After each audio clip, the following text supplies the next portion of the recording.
Bom dia.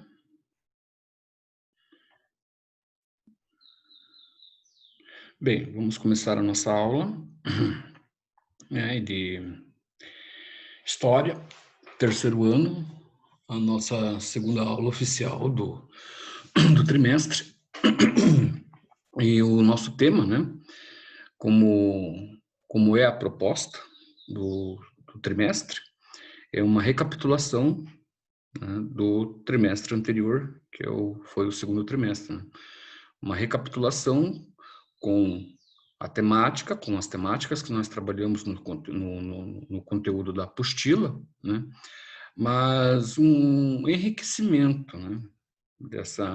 Essa recapitulação serve como um enriquecimento, uma retomada de muitos termos, alguns temas dentro da apostila mais específico, outros nem tanto, né? Então ficou a meu critério.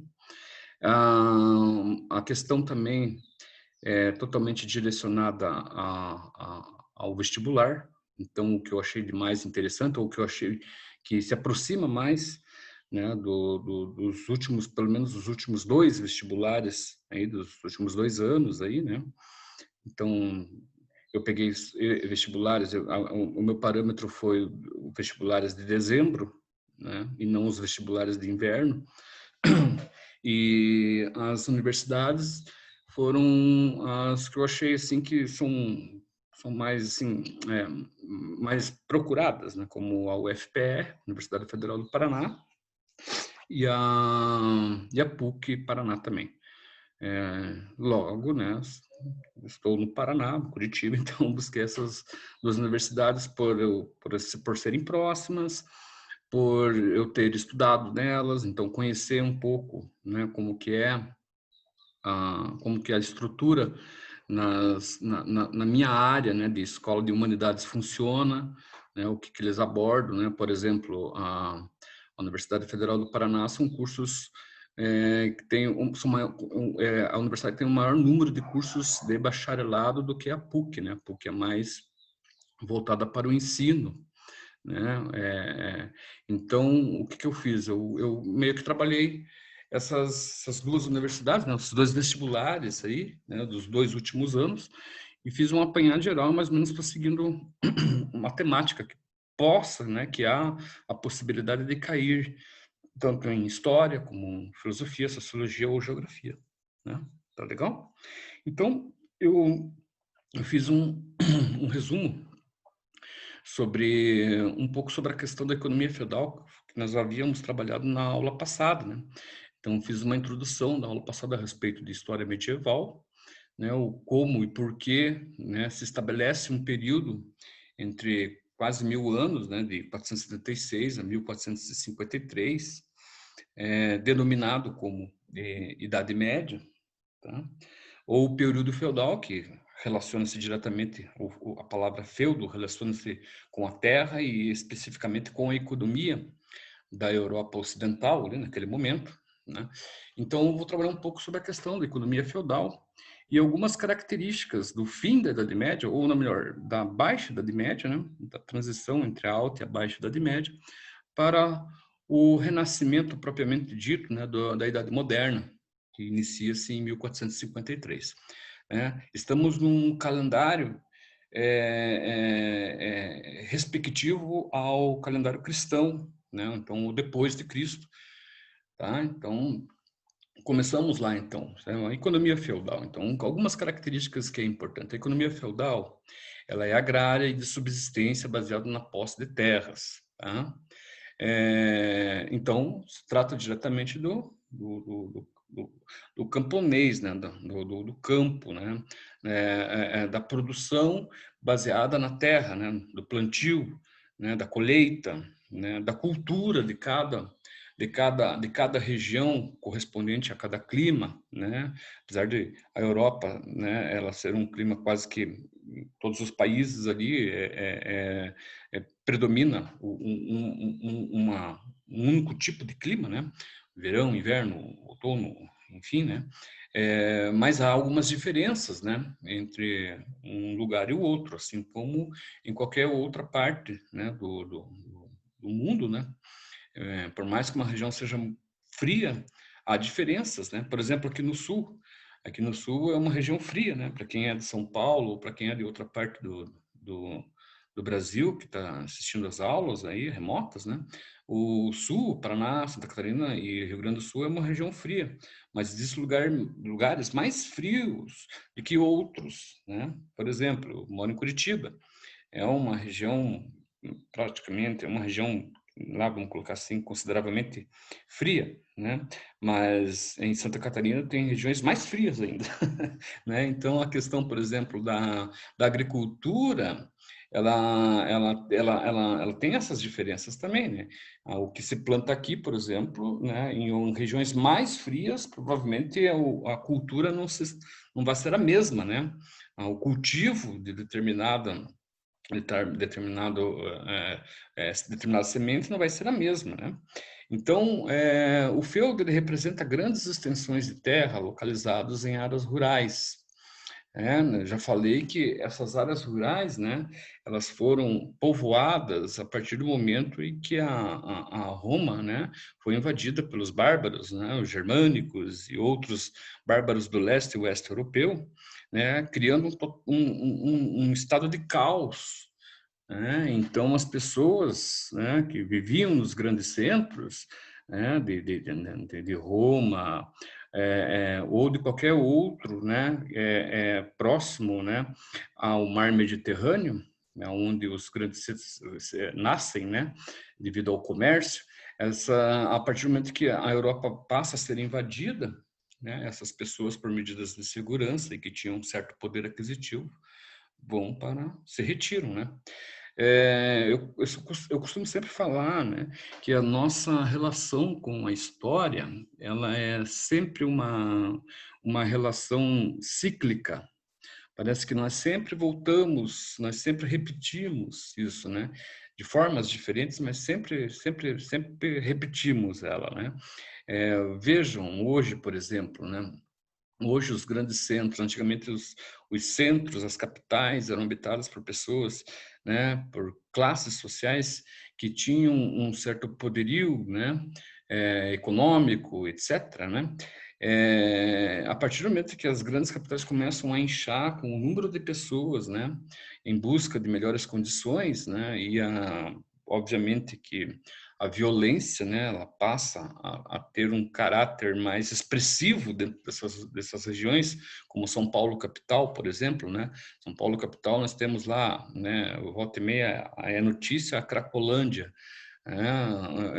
no centro, no coração de São Paulo ali, né, onde a coisa pega pesado, né? Assaltos, lógico, a Cracolândia, não, a droga, né, comendo solto, uma violência, sem sombra de dúvidas, né? Então, o que acontece? Pessoas que moram naquelas regiões, obviamente que vão buscar lugares mais seguros para se morar, né? Tem apartamentos próximos ali da Estação da Luz, ali, né, se não me engano, que o preço despencou, né? Um valor que custava lá, sei lá, 1 milhão, passou pela metade do valor, justamente pela condição que o meio ambiente ali, né, oferece. Tá? Então, as pessoas que moravam ali, realmente vão buscar outros lugares, né?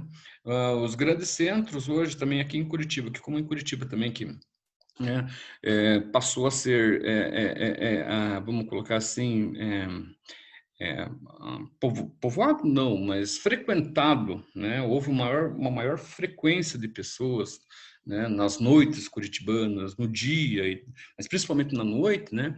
Fez com que muitas pessoas saíssem dessas regiões, né? Nós temos uma região aqui não parecida com a Cracolândia, mas também uma região meio que boêmia aqui, que é né, a Trajano Reis, aonde você olha para cima, você vê várias placas de vende-se, né? Onde essas pessoas vão sair fora, né? Por quê? Porque a região ali já não representa tanta segurança, né? Ou tanta tranquilidade como outrora representava, na verdade.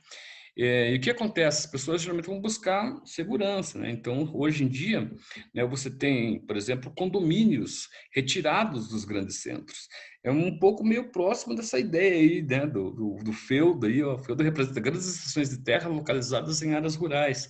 Né? Hoje você tem, né, uma espécie de feudos, né, denominados como condomínios, em áreas retiradas, onde as pessoas, né, passam, né, compram uma extensão de terra, uma grande extensão de terra, e criam ali, né, uma comunidade, né, onde tem segurança, colocam segurança, onde tem todos os serviços, né, de subsistência para isso tudo. Olha só como nós voltamos para um passado, né? Você veja como nós estamos próximo à Idade Média, né? Onde eu moro, por exemplo, é uma região rural, e dos últimos anos para cá, vamos colocar do início do século XXI aí, né, para cá, são 20 anos, 20 anos, o número de condomínios aqui nessa região que cresceu muito, tá? Então, olha só como a história é cíclica, legal isso, né? Olha lá. Então, nos feudos, lá na Idade Média, tá bom? Eram possíveis encontrar castelos fortificados. Hoje nós temos os muros fortificados nos condomínios, né? Aldeias e terras para cultivos. Alguns condomínios, eles também são de subsistência, né? Você tem lá o plantio, né? Tem pessoas que cuidam da horta, né? Que é orgânica para o bem comum de todos. Olha só. E geralmente dividido em três partes. Bom, aqui já não tem essa tal divisão em três partes como tinha lá. Lá você tinha o manso senhorial, que eram as melhores terras do feudo, que pertenciam ao senhor feudal. O manso servil, que eram terras dos servos, onde cultivavam seus produtos, porém tinham que pagar impostos para quem? Para o manso senhorial, nós já vamos ver ali embaixo. E o manso comum, que era uma área comum de todos, que incluía pastos, florestas e bosques, né? Local destinado ao cultivo, caça e pastagens. Né? Bom, não tem cultivo, não tem caça hoje em dia, mas nós temos uma espécie de um condomínio com manso senhorial. Desculpa, condomínio com manso comum, né? Porque é uma área comum de todos, que inclui florestas, inclui bosques, piscinas, hoje já estamos um pouco mais, né? Piscinas, mais artificiais, piscinas, etc., né? Que é o bem comum de todos. Então, nós temos os condomínios são de manso comum nos dias de hoje. Olha que bacana você fazer essa aproximação. Por que eu falo sobre isso? Por que eu falo sobre essas aproximações? São essas aproximações, muitas vezes, tá? que são o diferencial para vocês responderem uma prova de vestibular, uma redação, para vocês elaborarem uma redação no vestibular. Sabiam? Por quê? Ó, você pega lá, né, um vestibular que fala sobre, né, a segurança, você pode fazer essa relação de um condomínio com, né, essa questão dos feudos, né? Claro, não comparar, né, não cometer anacronismos, né? Falar que hoje um condomínio ele é um feudo, não. Mas você fazer, né, aproximações, né? Isso é bacana, cara. Isso é bacana porque quem vai corrigir a prova de vocês, o que ele vai falar? Pô, o cara saca de história. O cara saca da atualidade, o cara consegue fazer uma ponte, o cara consegue fazer um diálogo entre as coisas, né, cara? Então, isso é interessante, é por isso que eu trouxe esse assunto, né, especificamente para nós desenvolvermos aqui as nossas reflexões da história, né, com relação ao nosso presente, com relação a um futuro. Esse que é o barato, isso daí é um clichê de professor de história. Então, entende? Né? É o passado, o presente e o futuro. É um clichêzão, mas é um clichêzão que ainda funciona. Que é básico, né? Tem que saber, o professor de história tem que dar uma sacada um pouco nisso daí para mostrar que nós não somos exclusivos em nosso tempo, né? Então, continuando lá, nós temos uma sociedade nesse conceito de economia feudal, né? De feudos, nós temos uma sociedade estamental. O que é uma sociedade estamental? Não possuía mobilidade social. O rei, o clero, nobres e servos, cada qual em sua condição. Nasceu servo, mas servo fio. Né?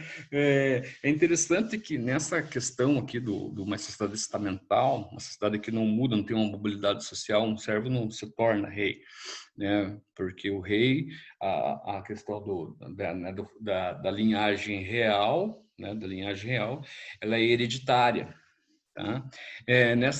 Nessa questão aqui da sociedade estamental, nós temos uma coisa que, né, funciona muito bem até hoje, né, que é a tal da esperança, né, ou o tal do sonho, ou o tal do romantismo, né, criado, né, para as pessoas sonharem, né? Nós tínhamos lá, por exemplo, a literatura, né, que, né, trabalhava lá a questão lá né, do plebeu com a nobre, né? O relacionamento dos dois, a questão do amor entre os dois, né? Era quase impossível, não vou dizer que não existisse, né? Mas era quase impossível isso acontecer. Os casamentos eram arranjados, o filho né, de um rei casava com a filha do outro, ou outras relações, né? O que sobrava era, como eu falei, o que restava, o que se tinha uma sociedade estamental, ou seja, uma sociedade que não tinha mobilidade social. O clero, por exemplo, a igreja, quem nasceu lá, padre, vira o padre, acabou, né? Ele não vai se tornar de padre, ele vai se tornar vamos, sei lá, um servo ou um nobre. Vamos dizer que tem relações muito próximas de classes sociais entre nobres e clero, né? Da mesma forma que a nobreza, bem, de uma certa forma, também essa questão da sociedade, de uma sociedade estamental, ela também não foge muito dos nossos dias, né? É claro que tem diferença, é claro que hoje há possibilidades de um pobre casar com um rico é bem maior do que lá nesse passado, né? Mas ainda hoje existem laços, né, que unem classes sociais, né? Existe uma diferenciação cultural e, obviamente, que econômica, né? É mais, hoje, claro, as coisas estão mais, assim, vamos colocar assim, tem um outro, uma cultura hoje, essa cultura né, de mobilidade social, hoje ela quebrou um pouco os padrões, né? Nós temos hoje um certo sincretismo, né? Uma certa mistura entre classes, né? É devido a uma série de coisas, né? Uma série de medidas, uma série vamos colocar assim, eu acho que de mudanças, né? Em que o ser humano, né, aos poucos foi, né, questionando valores, né, dentro dessas sociedades, né, e se tornando cada vez mais próximo, né, porque quando você tem uma sociedade estamental, você não existe, existe a separação, né, existe e não existe a aproximação, né? Então, cada um na sua classe social. Hoje está um pouco mais. Isso devido muito às transformações políticas, sociais que ocorreram ao longo dos séculos, né? Principalmente no século XX, né? Onde a arte se fez presente, a música, ela é uma ferramenta interessante para se trabalhar, para se falar sobre isso, né? Para se mostrar sobre isso, né? Então, as artes em si, a manifestação do ser humano artisticamente ajudou bastante nisso, né? Bom, nós temos ali para baixo, ali então, algumas especificidades dessa história medieval. A primeira delas lá, então, é a corveia, algumas coisas que poderíamos entender como contrato social, não que fosse um contrato, vamos colocar assim, todos os feudos, né, fossem ou cobrassem esses tipos de contrato. Alguns talvez eram mais intensos, né, na cobrança, outros nem tanto, tá? Mas no modo geral existia, por exemplo, a corveia, que era o cultivo de terras senhoriais. Então, quem era o dono da terra? Era o senhor feudal, né? Era ele que trabalhava nas terras, nas melhores terras, como nós temos lá o manso senhorial, né? Esse manso senhorial, que eram as melhores terras, era ele que trabalhava lá? Não, eram os servos, né? Então, pessoas que trabalhavam nas melhores terras do rei, né? Né, isso se chama corveia, que era o cultivo das terras senhoriais. Você estava no meu feudo, você tinha que trabalhar para mim, né? Isso era submisso a mim. Você tinha talha, que eram impostos, né, aos servos, né, da metade do que se produzia. Então, além do servo ele plantar nas terras do senhor, no manso senhorial, no manso servil, que eram terras para onde eles cultivavam, os servos cultivavam, parte, ou seja, metade daquilo que se produzia, entendeu? Era do senhor feudal, era do dono do feudo. Tá? Por que a metade daquilo? Porque a metade daquilo serviria como escambo, como troca, né, com a produção de outro feudo, com outras coisas, né? Se eu produzo no meu feudo aqui, né, eu produzo milho, os meus servos, metade daquilo que os meus servos produzem, né, no manso servil, na terra dele, é meu para eu trocar pelo aquilo que eu necessito. Lembrem que um feudo, ele é autossuficiente, ele tinha que ser autossuficiente, né? Por quê? Porque nós estamos num momento onde a violência era muito grande. Então, permanecer, né, nesses feudos era questão de segurança. Tá? Eu vou entrar em mais detalhes. Não, posso entrar em detalhes aqui. O camponês, por exemplo, o camponês ele trabalhava na época do seu trabalho, no dia a dia. Em épocas de guerra, o camponês virava soldado. E ele estava em defesa do quê? Das fortificações, né, do feudo, né, do castelo. Todo mundo dentro do castelo protegido ali, né? Por quê? Nós estamos num momento onde a Europa ela está passando por transformações sociais. Essas transformações sociais são transformações culturais, são culturas, né, que se enfrentam ali, né, é, praticamente a todo momento ali do ano do século 4, 5 e 6. Né? Há um enfrentamento ali entre culturas pela questão do poder, né? Da tomada do poder.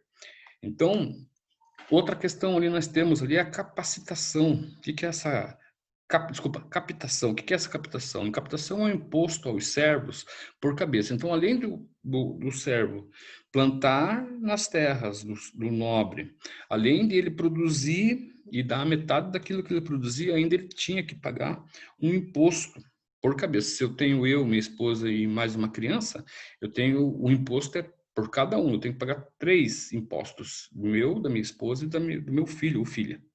Então, essa questão também, e como, de que forma que ele conseguia dinheiro? Bom, eram das terras lá do manso servil, ou do manso, mais do manso servil. Então, a metade daquilo, por exemplo, se eu produzo, eu e mais 9 pessoas, em 10 pessoas nós produzimos 100 quilos de milho por, sei lá, por mês.